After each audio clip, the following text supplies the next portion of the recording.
Bending of light, है ना। मैंने आपको बताया था रिफ्लेक्शन मतलब क्या है, bouncing back of the light, है ना। कोई भी सरफेस के ऊपर लाइट के फॉल होने के बाद अगर वहां से बाउंस बैक होके वो वापस आता है तो इसको हमने एक नेम दिया था रिफ्लेक्शन ऑफ लाइट करके। और अगर कोई लाइट जो है, जैसे यहाँ से लाइट आ रहा था और यहाँ से अगर कोई दूसरा मीडियम है तो यहाँ से अंदर जाते समय वो अगर अपनी पाथ को चेंज कर दे, मतलब आते समय ऐसे आ रहा था, बाद में उसने अपनी पाथ को चेंज कर लिया, तो इसी चीज को बोला जाता है रिफ्रैक्शन ऑफ लाइट। आपने refraction of light real life में कहीं देखा है क्या? यस सर, पानी में मछली कहीं और रहती है और दिखती कहीं और है। हाँ, तो आपने देखा होगा। इसके अलावा और हाँ, पेंसिल डाल के आपने देखी तो आपको ऐसा दिखता है जैसे पेंसिल कहीं से टूट चुकी है बीच में से, देखा आपने ऐसा? जबकि एक्चुअल में ऐसा कुछ भी नहीं हो रहा है, वो सिर्फ क्या है, लाइट के बेंडिंग के कारण आपको उस तरह से दिखाई पड़ रहा है। ठीक है, मतलब वहां से जो लाइट हमारे पास आ रही है वो लाइट को अपना मीडियम चेंज करना पड़ रहा है। पहले वो आ रही थी वाटर में से, बाद में उसको ग्लास को ट्रेवल करके बाहर आना पड़ा, तो उसमें बेंडिंग होते गई लाइट की, उसके कारण बाहर से जब आप अंदर देख रहे हो तो आपको दिखेगा कि उसमें लाइट जो है वो बेंड हो चुका है। समझ में आया आपको?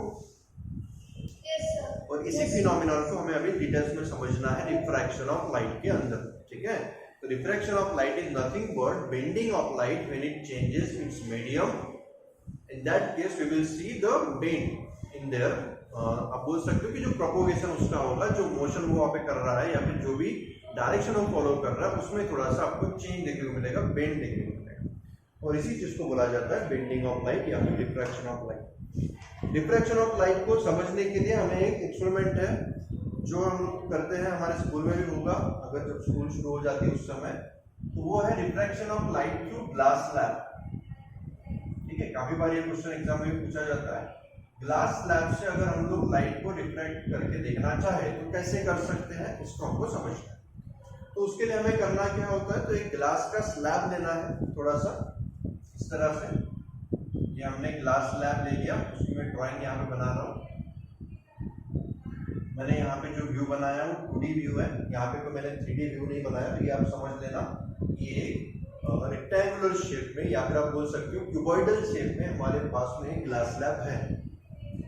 उसके बाद हम लोग क्या करते हैं, तो यहाँ पे मैंने 2 पीन मैं यहाँ पे लगाऊंगा, ठीक है, इस तरह से। उसके बाद आपको क्या करना है, जो पीन मैंने लगाई उसी पीन को फॉलो करते हुए आप एक लाइन यहाँ पे ड्रॉ करोगे कुछ इस तरह से। ठीक है, उसके बाद हमें क्या करना है, ये जो मीडियम है ये तो मेरा ग्लास है और बाहर जो है ये मेरी एयर है, तो मीडियम यहाँ पे चेंज हो रहा है, बाहर है एयर, अंदर है ग्लास, इधर फिर से ग्लास है और बाहर है फिर से एयर।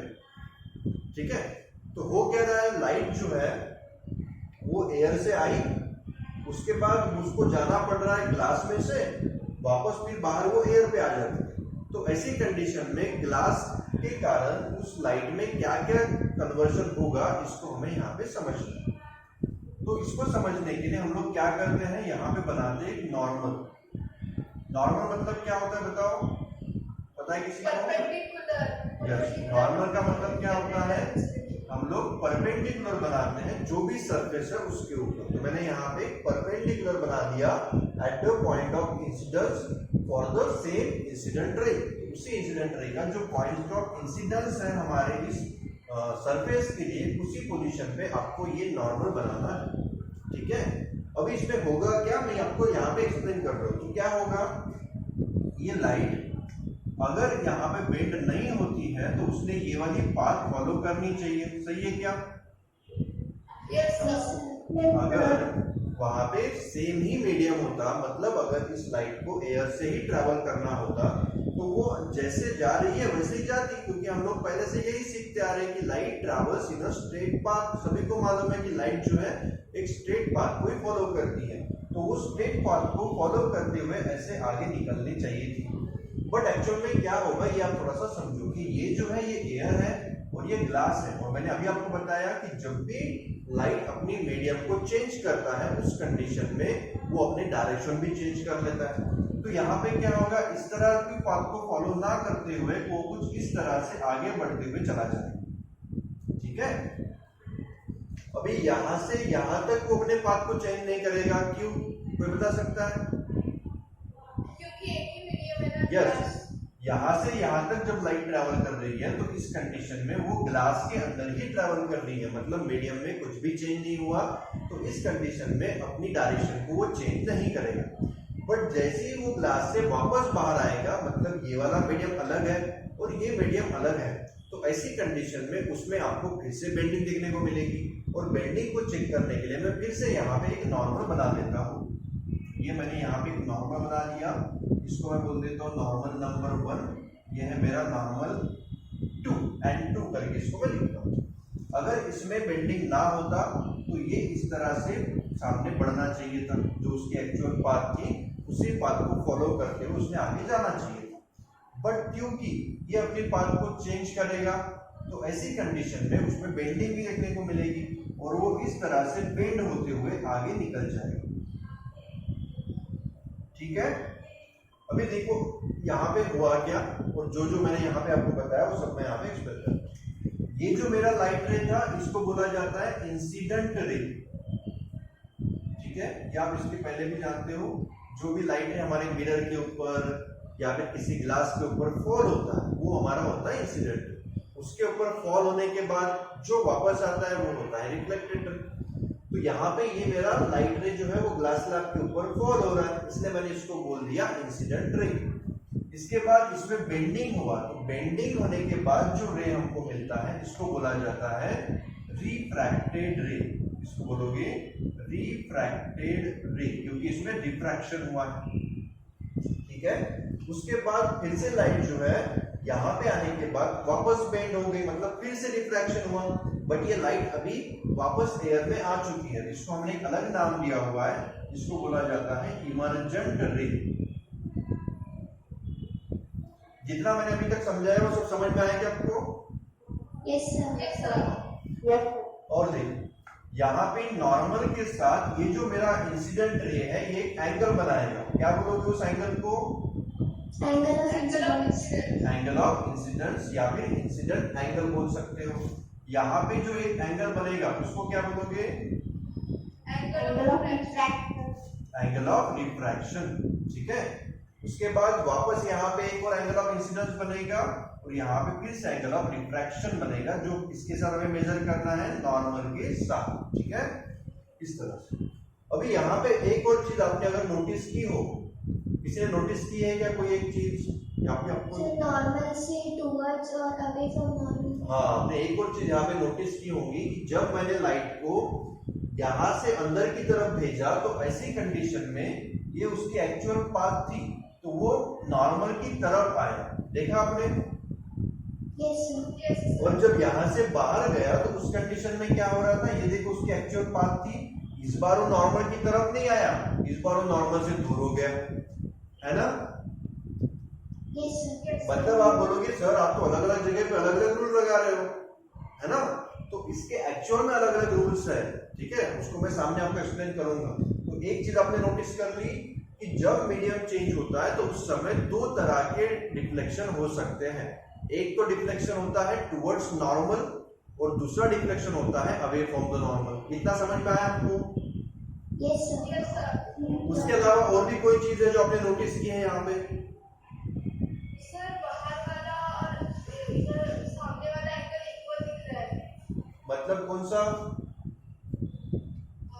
ये एंगल ऑफ इंसिडेंस और दूसरा वाला एंगल ऑफ इंसिडेंस। ओ हाँ, ये तो होगा ही क्योंकि ये पैरेलल है ना, ये दोनों लाइन जो है वो एक दूसरे के साथ पैरेलल है, वो तो आई इक्वल रह नहीं वाला है। ठीक है, और ओरिजिनल जो पार्ट था और जो इमर्जेंट रे है वो पैरेलल है। हाँ, ये वाली बात जो आपको यहाँ पे नोटिस करने लायक है वो क्या है, देखो ये जो उसका एक्चुअल पाथ है वो इस तरह से जा रहा है और ये जो बेंड होके आया हुआ लाइट रे है ये भी इस तरह से जा रहा है।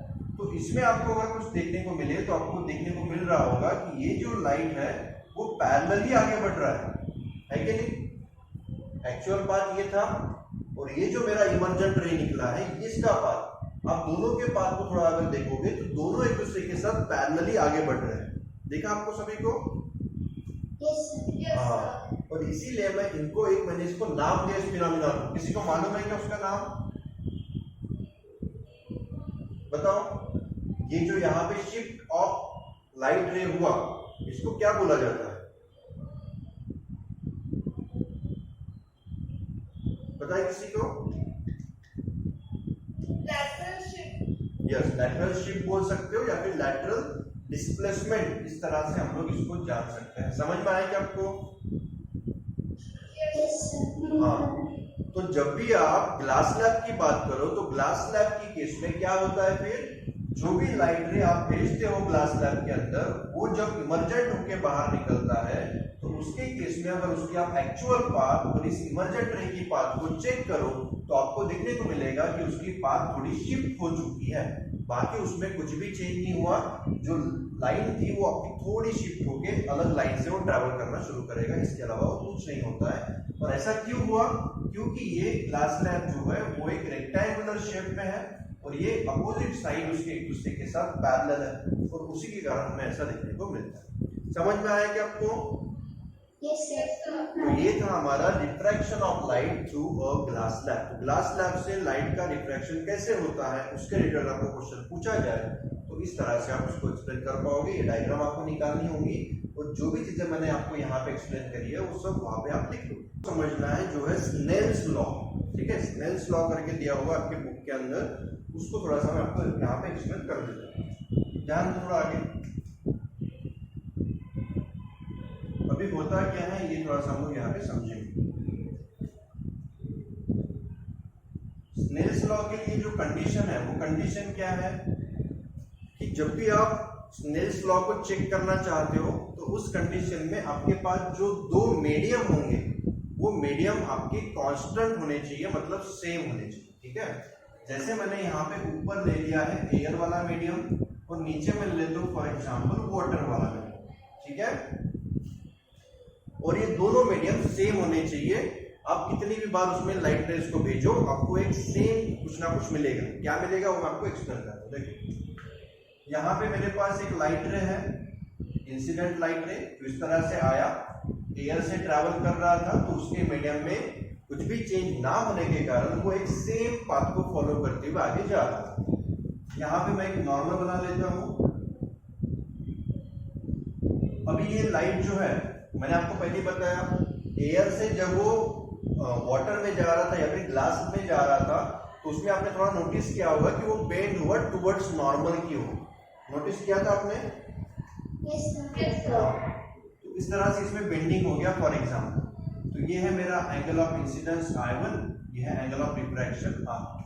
अभी क्या हुआ, इसी मीडियम के लिए, मतलब वही एयर है वही वाटर है, वापस मैंने दूसरा कोई लाइट रे भेजा इसके अंदर, बट इस बार मैंने क्या किया ना, इस एंगल को थोड़ा सा इंक्रीज कर दिया। दिखाई पड़ रहा है आपको?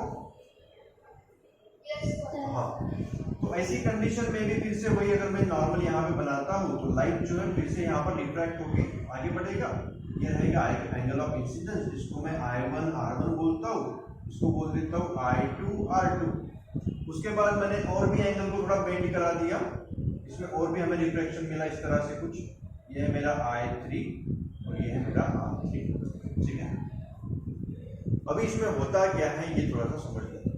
तो स्नेल्स साहब जो हमारे हैं, जो स्नेल्स साइंटिस्ट है, उनका क्या कहना है?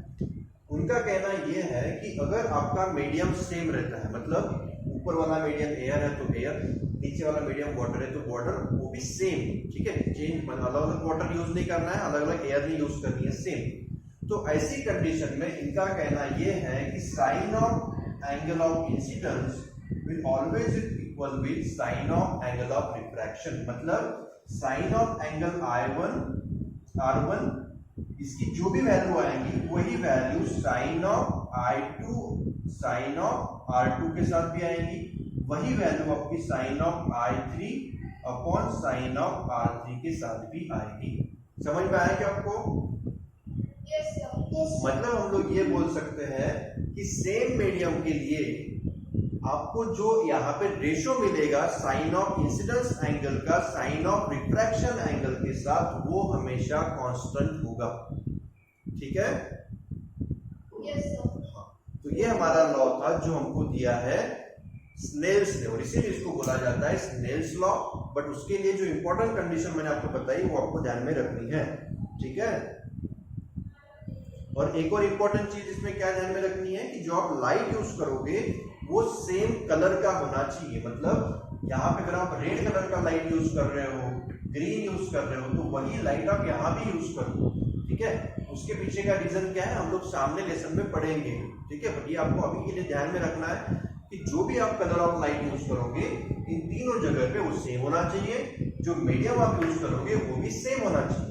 ऐसी कंडीशन में जो रेशियो मिलेगा आपको साइन ऑफ एंगल I1 का साइन ऑफ R1 के साथ, वही सेम आपको एंगल्स मिलेंगे इन दो कंडीशन में भी, ठीक है। समझ गए आप?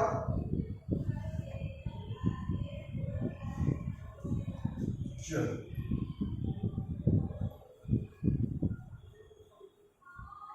उसके बाद हमको एक और टॉपिक समझना है, वो है रिफ्रैक्टिव इंडेक्स।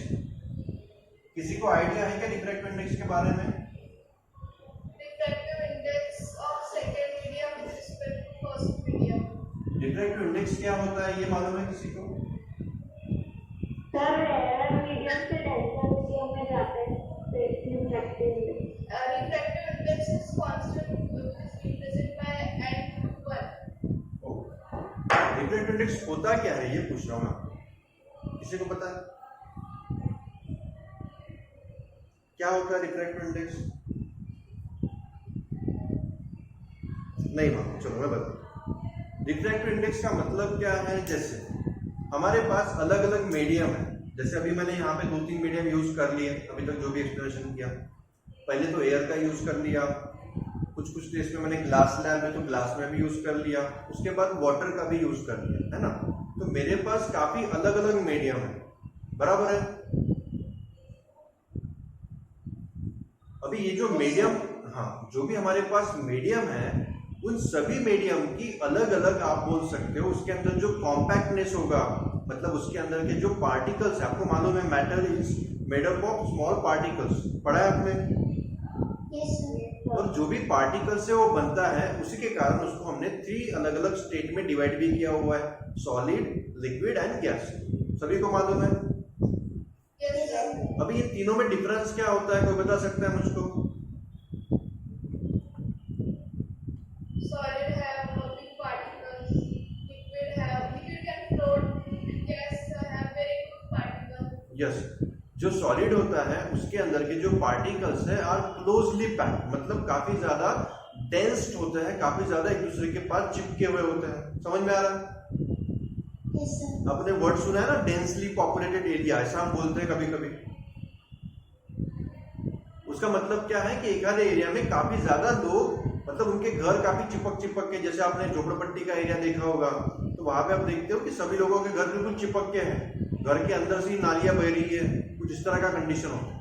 और सॉलिड के अंदर भी कुछ उसी तरह की कंडीशन है। सॉलिड के अंदर की जो पार्टिकल्स होते हैं वो इतने ज्यादा पैक्ड होते हैं कि उसमें किसी भी चीज को ट्रैवल करना काफी डिफिकल्ट हो जाता है।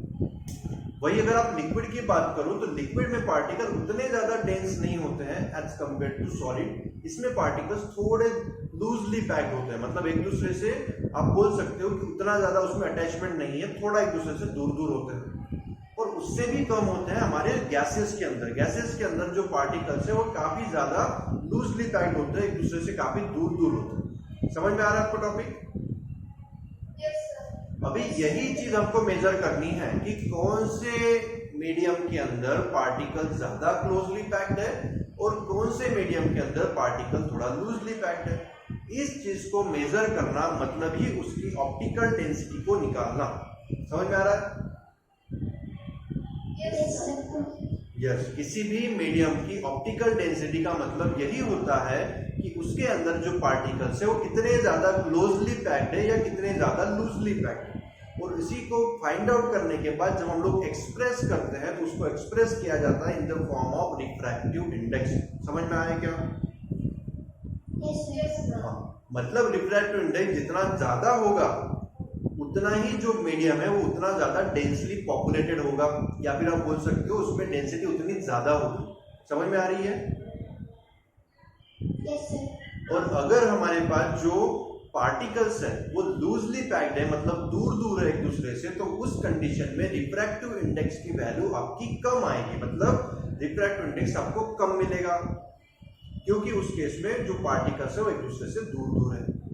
ठीक है?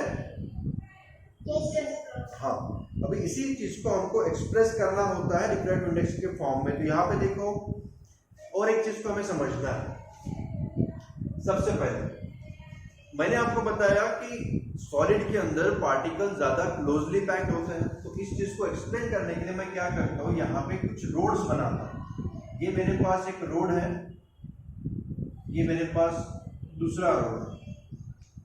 अभी क्या हुआ ना कि ये जो रोड है यहाँ पे ट्रैफिक काफी ज्यादा होता है, मतलब काफी सारे व्हीकल जो है वो एकदम बिल्कुल चिपक चिपक के चलते हैं, क्योंकि रोड के ऊपर बिल्कुल जगह ही नहीं है, इतना ज्यादा ये डेंसली पॉपुलेटेड एरिया है, और रोड भी इसमें जो है वो काफी ज्यादा बिजी रोड होते हैं।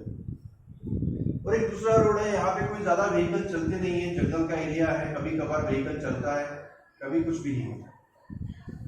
अभी मैं आपसे क्वेश्चन पूछना चाहता हूँ कि अगर आपको एक लोकेशन से दूसरे लोकेशन पे जाना है, आपके पास ये वाला एक पाथ है और ये वाला एक पाथ, मुझे बताओ फर्स्ट वाले पाथ में आपको गाड़ी चलाने में ज्यादा दिक्कत होगी कि सेकंड वाले पाथ में? फर्स्ट वाले में। क्यों? क्योंकि वहाँ पर ज्यादा यस, क्योंकि फर्स्ट वाले केस में ट्रैफिक ज्यादा है, तो वहां पे आप अगर ट्रैवल करना चाहो तो इजीली ट्रैवल नहीं कर पाओगे। सेकंड वाले रोड पे ट्रैफिक काफी कम है, तो आप स्मूथली बिल्कुल इजीली गाड़ी को वहां पे चला लो। ऐसी ही सेम कंडीशन हमारे मीडियम की भी होती है। समझ लो कि ये जो मीडियम है ये एक सॉलिड है, फॉर एग्जांपल ग्लास है, और ये जो मीडियम है ये हमारा एयर है। तो सॉलिड के अंदर मतलब ग्लास के अंदर पार्टिकल्स काफी ज्यादा क्लोजली पैक्ड होने के कारण यहां से लाइट को ट्रैवल करने में दिक्कत होगी। लाइट ट्रैवल तो कर लेगी बट उतने अच्छे से ट्रैवल नहीं कर पाएगी। वही जब एयर से उसको ट्रैवल करना है तो यहाँ पे पार्टिकल्स काफी लूजली पैक्ड है, उसको कोई अपोजिशन अवेलेबल ही नहीं है, उसको कोई अपोज करने वाला ही नहीं है। तो ऐसी कंडीशन में एयर में से लाइट जो है वो काफी स्मूथली ट्रैवल करेगी। तो मैं आपसे एक क्वेश्चन पूछता हूँ कि कौन से मीडियम में लाइट की स्पीड ज्यादा होनी चाहिए और कौन से मीडियम में लाइट की स्पीड कम होनी चाहिए?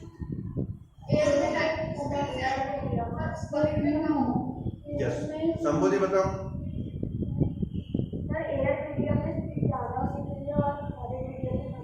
यस, एयर के अंदर जो लाइट की स्पीड है वो ज्यादा होनी चाहिए, क्योंकि यहाँ पे उसको कोई अपोजिशन प्रोवाइड ही नहीं कर रहा है, और सॉलिड के अंदर उसके कंपैरिजन में स्पीड कम होनी चाहिए। ये बात आपको समझ में आ गई?